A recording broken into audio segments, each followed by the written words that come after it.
किसी ने बड़े कमाल की बात कही है कि अपॉर्चुनिटी हर सुबह आपका दरवाजा खटखटाएगी, लेकिन यदि आप सोते रह गए तो वो धीरे से निकल जाएगी। नमस्ते दोस्तों, मेरा नाम है आरजे कार्तिक। आपके लिए एक छोटी सी कहानी। ये कहानी एक ऐसे लड़के की जो पेट्रोल पंप पर जॉब किया करता था, पेट्रोल भरने का काम करता था। वहां पर जब भी महंगी गाड़ी आती थी, महंगी कार आती थी, तो उसके मन में आता था, एक इच्छा होती थी कि ऐसी गाड़ी मेरे पास में होनी चाहिए। पता नहीं मैं कब खरीदूंगा, कितने की आती होंगी, बहुत सारी बातें उसके माइंड में चलती थी। एक दिन पेट्रोल पंप पर उस शहर की सबसे महंगी गाड़ी आई। वो देखने में पता चल रहा था कि ऐसी गाड़ी तो हमारे यहां पर है ही नहीं। जब वो पेट्रोल भरने लगा तो उस कार को निहारने लगा। उसकी सुंदरता के सामने बेबस हो गया, इससे रहा नहीं गया। पूछ लिया इसने, जो अंदर आदमी बैठा हुआ था उससे, कि सर एक बात बताइए, गाड़ी कितने की है?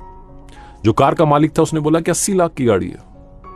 ये हक्का बक्का रह गया, हैरान हो गया। इसने पूछा, सर मतलब शब्द भी नहीं बन पा रहे थे, वाक्य नहीं बन पा रहे थे। बोला कि कैसे, कितने की, कैसे आई? जो अंदर बैठा था उसने बोला कि कैसे आई? बिजनेसमैन हूं भाई, बिजनेस कर रहा हूं, धीरे धीरे मेहनत करके यहां तक पहुंचा और आज मैंने ये गाड़ी खरीदी है और तुम भी खरीद सकते हो। उसने अपने वॉलेट में से एक विजिटिंग कार्ड निकाला और इस लड़के को दे दिया। बोला कि काम करना, इस पर एक नंबर है, मेरा नंबर है, मुझे कॉल करना, मैं तुम्हें यहां तक पहुंचाऊंगा, बस मुझे कॉल लगाना, फिर सारी बात करेंगे, मैं जल्दी में हूं। ये बोल करके वो निकल गया। इस लड़के के पास में विजिटिंग कार्ड आ चुका था, उस पर नंबर लिखा था उस आदमी का जो इसे बड़ा आदमी बनाने वाला था। लेकिन इसके दिमाग में चलने लगा कि ऐसे थोड़ा ना कोई बड़ा आदमी बन जाता है। पता नहीं क्या गलत काम करवाएगा, गलत धंधे करता हुआ, पता नहीं क्या करता हुआ, मेरी जिंदगी तबाह हो जाएगी, ये वो पता नहीं क्या सोचता रहा। 4-5 घंटे तक, जब तक इसकी ड्यूटी वहां पूरी नहीं हुई, तब तक ये यही उधेड़ बुन में लगा रहा कि कॉल करूं कि ना करूं, क्या करना चाहिए। फाइनली जब इसका घर जाने का टाइम हुआ तो पेट्रोल पंप पर जो डस्टबिन रखा था उसके पास गया, विजिटिंग कार्ड फाड़ करके वहां पर फेंक दिया और वहां से चल दिया हल्के मन से कि चलो बढ़िया रहा, लालच के चक्कर में नहीं आया, अपनी आम जिंदगी अपने को ऐसे ही जीना है, मस्त रहना है। इसी खुशी में घर चला गया।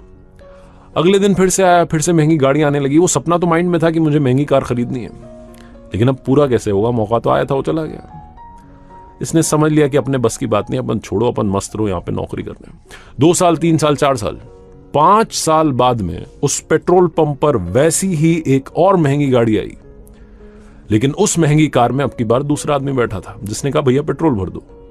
कोइंसिडेंटली यही था जो पेट्रोल भरने वाला लड़का था। इसने पेट्रोल भरा।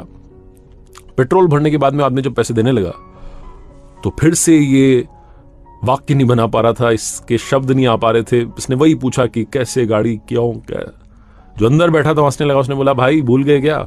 यहीं पर ही तो झाड़ू लगाने का काम करता था। 5 साल पहले ऐसी ही गाड़ी आई थी जो आपको एक विजिटिंग कार्ड दे करके गया था आदमी, उस पर नंबर लिखा था, आपने उसके टुकड़े करके डस्टबिन में डाल दिया था। मैंने बड़ी मुश्किल से टुकड़ों को जोड़ा, उस नंबर को मिलाया, बात की, उन सर से मिलने गया। उन्होंने मुझे बिजनेस करना सिखाया। पहले तो ऐसे एम्प्लॉय के तौर पे मुझे रखा, फिर लीडर बनाया, टीम लीडर, ये वो। धीरे धीरे मेरी स्किल से इतने इंप्रेस हुए कि मुझे आज बड़ा प्रमोशन मिल गया है। और अभी 2 महीने पहले मैंने ये गाड़ी खरीदी है। ये वही 80 लाख वाली गाड़ी। आपने वो सपना देखा था, मैंने वो सपना पूरा कर लिया। पता नहीं आपने क्या सोच करके वो डस्टबिन में वो विजिटिंग कार्ड के टुकड़े करके फेंक दिए। मैं तो इसी मौके के इंतजार में था। वो नंबर मेरे हाथ लग गया, मैंने कॉल कर लिया और ये काम हो गया। ये बोल करके वो हंसता हुआ मुस्कुराता हुआ निकल गया। ये लड़का वहीं पेट्रोल पंप पर खड़ा रहा। छोटी सी कहानी, लेकिन हमें ये सिखाती है कि लाइफ में अपॉर्चुनिटी जब आती है तो दोनों हाथों से उसे स्वीकार करना चाहिए, ग्रैब करना चाहिए। लाइफ में अपॉर्चुनिटीज को एक्सेप्ट करना चाहिए, चैलेंजेस को एक्सेप्ट करना चाहिए, मौके पर चौका लगाना चाहिए। वरना हम पछताते रह जाते हैं कि काश 3 साल पहले ऐसा कर लिया होता, 4 साल पहले मेहनत कर ली होती, कुछ हो जाता मेरी लाइफ का। बाद में सिर्फ पछताने के अलावा हमें कुछ नहीं मिलता है। किसी ने बड़े कमाल की बात कही है कि जिंदगी में हमेशा 2 तरह के लोगों से सावधान रहना। पहले वो जो आप में वो कमी बताएं जो आप में है ही नहीं, और दूसरे वो जो आप में वो खूबी बताएं जो आप में है ही नहीं। हाय गाइस, मेरा नाम है आरजे कार्तिक। एक छोटी सी कहानी। ये कहानी एक राजा की, जिसके कोई संतान नहीं थी, उत्तराधिकारी नहीं चुन पा रहा था, बूढ़ा हो चला था और अब जरूरत थी इस राज्य को अगला राजा देने की। अपने मंत्रियों से बात की तो उन्होंने बताया कि सर आप किसी को अडॉप्ट कर लीजिए। किसी ने कहा कि महाराजा साहब आप तो किसी को अडॉप्ट करने के बजाय किसी को भी आपकी पसंद से चुन करके किसी भी मंत्री को राजा बना दीजिए। राजा को ये सब समझ में नहीं आ रहा था। किसी ने उससे कहा कि कंपटीशन रखवा लीजिए। ये सुझाव उसे थोड़ा ठीक लगा तो उसने कहा कि काम करते हैं, किसी भी तरीके की कोई कंपटीशन नहीं होगी, सिंपल इंटरव्यू होगा। जो भी आएगा मुझसे बात करेगा और मैं बात करके पहचान लूंगा कि क्या वो अगला राजा बनने के लायक है या नहीं है। फिर किसी ने कहा कि काम करते हैं, इसमें आप क्राइटेरिया डाल दीजिए कि इस टाइप के लोग ही आ सकते हैं। तो राजा ने कहा नहीं, कोई भी आ सकता है, किसी भी उम्र का व्यक्ति आ सकता है और आकर के अगले राजा के लिए इंटरव्यू दे सकता है। अब ये जो साक्षात्कार वाली बात थी, ये फैली पूरे राज्य में, धीरे धीरे लोगों को मालूम चला, गांव में पहुंची, कस्बों में पहुंची, शहरों में पहुंची, तो सब तरह के लोग वहां पहुंचने लगे राजमहल में। एक छोटा सा गांव था, वहां एक लड़का किसानी करता था, खेती करता था। उसे जब ये बात मालूम चली तो उसने अपने फादर को बोला कि मुझे भी जाकर के एक बार इंटरव्यू देना है। तो उसके फादर ने कहा कि देख लो, मुझे नहीं लगता कि कुछ हो पाएगा। तो उस लड़के ने कहा एक बार कोशिश करता हूं। लड़के के घर वालों ने उसको हाँ कह दी। अब वो तैयार था अगले दिन इंटरव्यू पर जाने के लिए, लेकिन सवाल ये था कि उसके पास में ढंग के कपड़े नहीं थे। अब जब ढंग के कपड़े नहीं थे तो उसको अंदर से वो घिन आने लगी कि कैसे मैं इंटरव्यू दूंगा, पता नहीं मतलब राजा को जब वो पहली बार मुझे देखेंगे उसके बाद ही उनका इंप्रेशन क्या होगा, वो जम नहीं पाएगा मामला। उसने अपने फादर से कहा कि क्या कुछ पैसे मिल पाएंगे, घर में ज्यादा पैसे भी नहीं थे। जैसे तैसे उसने उधारी करके कहीं से भी जुगाड़ करके एक अच्छा सा जैकेट बनवाया। पुराने से कपड़े थे, फटी सी शर्ट थी, पुरानी सी पैंट थी, उसके ऊपर वो अच्छा सा जैकेट डाला और इंटरव्यू देने के लिए वो जो नगर था जहां पर उनकी राजधानी थी, राजमहल था, वहां निकल पड़ा। रास्ते में जाते जाते सोच रहा था कि क्या सवाल पूछे जा सकते हैं, किस किस के मुझे जवाब देने होंगे। बहुत सारी अंदर, जो कि हर इंसान के साथ होता है जब भी हम इंटरव्यू के लिए जाते हैं, बहुत कुछ माइंड में चल रहा होता है। वो जो नगर था वो आ ही गया था, परकोटा दिख रहा था। तभी उसे एक भिखारी दिखाई दिया जो कि सड़क के किनारे बैठा हुआ था। सर्दी का मौसम था, ठिठुर रहा था, और उसने इस लड़के से कहा कि बाबूजी क्या मेरी मदद कर दोगे, मुझे कुछ ओढ़ने के लिए देकर के चले जाओ। इस लड़के के पास में कुछ भी नहीं था, ना पैसे थे, थोड़ा बहुत राशन लेकर के आया था खाने पीने के लिए। इसको लगा कि ये तो खाने पीने से तो काम चल नहीं पाएगा, इसको तो कपड़ा ही चाहिए। इसने अपने ऊपर देखा तो एक अच्छी सी जैकेट जो कि बड़ी मेहनत से इस तक पहुंची थी, उधारी के पैसे से पहनी हुई थी, जैसे तैसे जुगाड़ करके पहन के आया था कि चलो इससे इज्जत बच जाएगी, कुछ अच्छा लगेगा, इंप्रेशन चला जाएगा। इसके मन ने कहा कि यही उतार करके दे दो। लड़के ने यही जो जैकेट थी उतार करके उस भिखारी को दे दी। उसके बाद में वापस चल पड़ा आगे। उस नगर में पहुंचा, राजधानी में पहुंचा जहां पर कि राजमहल था। वहां गया, जो राजा के सैनिक थे उन्होंने रास्ता बताया कि यहाँ सराय में जाकर के रुक जाइए। 2-3 घंटे वहां आराम किया। उसके बाद में इसका इंटरव्यू का टाइम आया। बाल बाल बना करके, वही पुराने से कपड़े थे, गंदे कपड़े। मन ही मन सोच रहा था कि पता नहीं क्या होगा, अब तो वो जैकेट भी चली गई है, सब कुछ खत्म होने वाला है, सब बिगड़ गया है। लेकिन कोई बात नहीं, अब यहाँ तक आ गया हूँ, पापा पूछेंगे कि क्या करके आया, तो एक बार कम से कम ये तो बताऊंगा कि राजा साहब से मिल करके आया। तो राजा के कक्ष में पहुंचा, वहां राजा नहीं था। थोड़ी देर के बाद में राजा आया, और जैसे ही राजा आया, ये लड़का जो था इसके पैरों के नीचे से जमीन खिसक गई। इसे समझ नहीं आया कि ये क्या हो गया है। वो जो राजा था वो वही भिखारी था जो कि थोड़ी देर पहले मिला था रास्ते में, और जिसने इसका वो जो अनमोल जैकेट था वो ले लिया था। वो एक अच्छा सा कपड़ा जो पहन के आया था वो भी उसने ले लिया था। अब इससे बोला नहीं जा रहा था, समझ नहीं पा रहा था कि क्या रिएक्शन दूं। तो इसने बस ऐसे इशारों में पूछा कि क्या आप वही हैं जो मिले थे। तो राजा ने कहा कि हाँ, मैं वही भिखारी हूं जो थोड़ी देर पहले तुम्हें मिला था। अब इसके अंदर थोड़ी हिम्मत आई। इसने पूछा कि आपने मेरे साथ क्यों किया, ये कौन सी परीक्षा आप ले रहे थे, ये क्या तरीका है, मेरे पास में एक ही जैकेट थी वो भी आपने ले ली, और अब आप ही यहां पर राजा बनकर बैठे, आप ही राजा हैं। मुझे तो समझ ही नहीं आ रहा कि मैं क्या बोलूं। राजा ने बोला कि परेशान मत रहो, अगर मैं राजा बन के सबसे पहले तुम्हारे सामने आता तो मैं जो बोलता वो तुम कर देते, तुम दुनिया का हर काम कर देते मुझे इंप्रेस करने के लिए और अगला राजा बनने के लिए। लेकिन मैं तुम्हारे सामने सबसे पहले भिखारी बन के आया, और मैं तुम्हारे असली चरित्र को, असली कैरेक्टर को जानना चाहता था कि अंदर से तुम कैसे हो। सर्दी का मौसम है, ठिठुर रहा था वहां भिखारी बन के, तुम्हारे पास सिर्फ एक जैकेट था। मुझे नहीं लगता कि तुम्हारे पास ज्यादा कपड़े भी होंगे घर पर, बड़ी मुश्किल से तुम शायद ये लेकर के आए होंगे।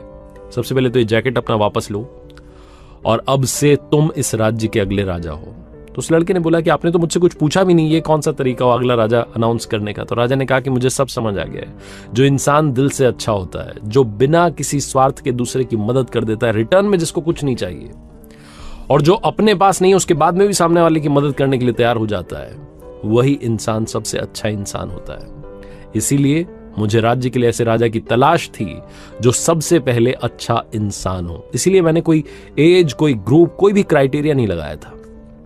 छोटी सी कहानी है, बहुत बड़ी बात सिखाती है। जिंदगी में हम सब चाहते हैं कि सब लोग हमसे प्यार करें, सब हमें चाहें, हमारे बारे में काफी लोग जानें। लेकिन सबसे इंपॉर्टेंट चीज है कि क्या आप सबसे प्यार करने के लिए तैयार हैं, क्या आप सबकी मदद करने के लिए तैयार हैं। बहुत ही खूबसूरत सा मैसेज ये कहानी देती है। जिंदगी में सबसे पहले बनना है तो अच्छा इंसान बनो। और मैंने कई बार अपनी कहानियों में कहा है कि पैसे तो हम कमाते रहते हैं, जिस दिन दुआएं कमाने लगेंगे शायद उस दिन चमत्कार होने लगेगा। वो लिखते हैं कि एक बार शाम में फल खरीदने के लिए मैं मंडी में गया। वहां देखा एक रेडी थी, उस पर फल थे, लेकिन उस रेडी पर फल वाला नहीं था। मुझे लगा कि वो व्यक्ति कहाँ गया, आसपास ढूंढा तो कोई दिखा नहीं। रेडी की छत पर एक छोटा सा बोर्ड टंगा था और उस बोर्ड पर लिखा था कि अगर आप जल्दी में हैं तो आप फल तौल लें, आपके जो पैसे बनते हैं, रेट कार्ड पास में रखा है, वो पैसे इस गत्ते के नीचे पास में रखा है, वहां पर रख दें और चले जाएं, क्योंकि मुझे बीच बीच में घर जाना पड़ता है। मेरी माँ बूढ़ी है, घर में कोई और देखभाल के लिए नहीं है, तो उन्हें खाना खिलाने के लिए, दवा देने के लिए, टॉयलेट कराने के लिए बार बार जाना पड़ता है। तो आप ऐसा कर लें। एक लाइन और नीचे लिखी थी कि अगर आपके पास में पैसे नहीं है तो आप मुफ्त में ले जाएं, आपको इजाजत है।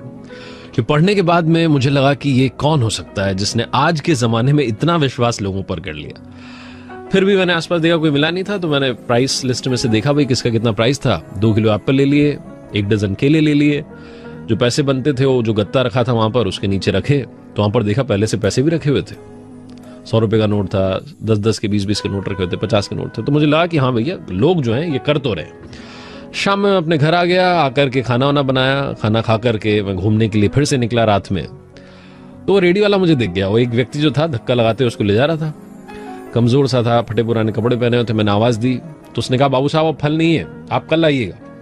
तो मैंने कहा कि फल तो ले लिए, पैसे भी रख दिए थे गत्ते के नीचे, आपसे कुछ बात करना चाहता हूं। उनको लेकर के मैं ढाबे पर गया। बोले खाना वाना खाओगे? बोले नहीं। तो हम दोनों ने एक चाय मंगा ली। चाय पर थोड़ी चर्चा चलने लगी, तो मैंने नाम पूछा, फिर पूछा कि ये जो कहानी है आपकी बोर्ड वाली, आप ऐसे रख करके चले जाते हैं, रेडी छोड़ करके चले जाते हैं, आपको नहीं लगता कि आपका सामान, ये फल वल जो है चोरी हो जाएंगे, पैसे चोरी हो जाएंगे? तो उस व्यक्ति ने मुझे जो अपनी कहानी सुनाई वो जरा ध्यान से सुनिएगा। उसने कहा कि बाबू साहब, मेरी माँ पिछले 2-3 साल से बहुत बीमार रहती है। मेरे कोई बेटा बेटी नहीं है, मेरी बीवी भी अब इस दुनिया में नहीं है, तो इस दुनिया में मैं हूं और मेरी माँ है। तो मैंने एक दिन अपनी माँ से कहा, उनके पैर दबाते हुए, कि माँ, आप मुझे बहुत बार बार कहती हैं कि भाई घर में रहा कर, तू चला जाता है तो जी घबराता है, मन नहीं लगता, लेकिन आप समझो कि मेरे पास में पैसा नहीं है। अगर मैं घर में रहूंगा तो पैसा कमाएगा कौन, आपकी देखभाल कैसे होगी? तो मेरी माँ ने, वो ऊपर वाले में बहुत यकीन रखती हैं, उन्होंने ऊपर वाले को याद करके कहा कि बेटा एक काम कर, तो रेडी को वहां मंडी में छोड़ करके आ जाया कर और एक बोर्ड लगा दे, उस पर लिख दे सारी कहानी, और तू देख शाम में जब तू वापस लेने के लिए जाएगा, तेरा 1 रुपया ऊपर नीचे नहीं होगा। मैंने अपनी माँ से कहा कि क्या आइडिया दे रही हो, मतलब आप सोच भी रही हो क्या बोल रही हो? आज की दुनिया में इतने चोर उचक्के हैं, ऐसा माहौल है, ऐसे में कौन मेरी बात पे यकीन करेगा? और जिस रेडी पर रेडी वाला नहीं होगा, फल वाला नहीं होगा, वहां से फल कौन खरीदेगा? मेरी माँ ने कहा, फालतू की बात मत कर, ऊपर वाले को याद कर, हमारी किस्मत में जितना बनता है वो अपने आप हमारी किस्मत में आ जाएगा। उस दिन के बाद से बाबू साहब 2.5-3 साल हो गए हैं, रोज ये करता हूं। सुबह जाता हूं रेडी पर, फलवल जो है वो रेडी वहीं पर छोड़ करके आ जाता हूं, और शाम में जाता हूं सीधा। लोगों को शायद लगता हो कि बीच बीच में आता होगा, लेकिन जाता नहीं। और आप यकीन नहीं करोगे, मतलब रोजाना 1 रुपया ऊपर नीचे नहीं होता, उल्टा रुपये ज्यादा मिलते। कई बार लोग माँ के नाम पर कुछ और वहां पर ज्यादा रुपए रख जाते हैं। कई बार छोटे छोटे बच्चे माँ के लिए खाने पीने की चीजें रख जाते हैं। एक बार छोटी बच्ची पुलाव रख के चली गई, साथ में पर्ची रख के चली गई, ये आपकी मम्मी के लिए। एक बार एक डॉक्टर साहब अपनी पर्ची रख के चले गए, नंबर वाली, उस पर लिख गए कि आपकी माँ अगर ज्यादा बीमार हो तो आप मुझे इस नंबर पर कॉल कर लीजिएगा। तब से सब कुछ वैसा ही चल रहा है। हमारी किस्मत में जितना है, माँ के आशीर्वाद से, ऊपर वाले के आशीर्वाद से सब कुछ मिल रहा है। ये छोटी सी कहानी बहुत सारी बातें बताती है। सबसे बड़ी बात बताती है कि तेरे दर पर आने से पहले मैं बड़ा कमजोर होता हूं, अगर तेरी दहलीज को छूते ही मैं कुछ और होता हूं। अपने ऊपर यकीन रखें, अपने ऊपर वाले पर यकीन रखें। लाइफ में ऐसी कोई चीज नहीं है जो आपको नहीं मिलेगी। वक्त लग सकता है, लेकिन देर है अंधेर नहीं।